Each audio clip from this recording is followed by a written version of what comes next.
प्रणाम भाई लोग। कैसन बानी जरुआ सब। हमारे को गाना आइल बा जौना के नाम बा जादू बबुआन सबे भाई में। तो हम अभी कुछ वीडियो देखनी है जना पर कुछ लोग के आपत्ति रहे कि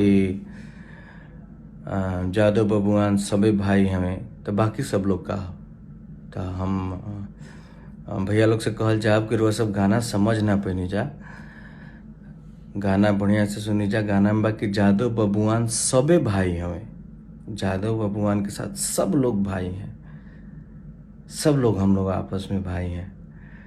और इसी उद्देश्य से ये गाना बनाया गया था ताकि हम कुछ दिन पहले एक गाना सुने थे, एक दो गाना ऐसा जिसमें ऐसा लग रहा था जैसे एक जाति को अपमानित करके वो गाना बनाया गया है। या बहुत सारे गाने मैंने सुने एक जिसमें एक दूसरी जाति को फिर एक दूसरी जाति को ऐसा लग रहा था गानों में जैसे कि अपमानित किया गया है। तो मैंने इसलिए ये गाना कि नहीं भाई ऐसी कोई बात नहीं है। हमारा श्रोता समाज जो है भोजपुरी का वो बहुत ही बुद्धिजीवी है और ऐसी कोई बात नहीं है। हम सभी आपस में भाई हैं, सभी लोग आपस में भाई हैं।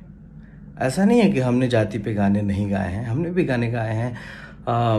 पांडे जी का बेटा हूँ, जादव जी के चौकी। लेकिन भैया हमारे गाने में आप ये नहीं देखेंगे कि हम किसी और जाति को अपमानित कर रहे हैं। हमने गाने जो बनाए हैं वो सिर्फ और सिर्फ मनोरंजन के लिए बनाए हैं। हमने कोई राजनीति नहीं की है और हम बहुत ज़्यादा ऋणी हैं अपने श्रोता समाज का, चाहे वो किसी भी जाति का हो। हमको इतना ज़्यादा प्यार दुलार देने के लिए आप सभी का बहुत बहुत धन्यवाद।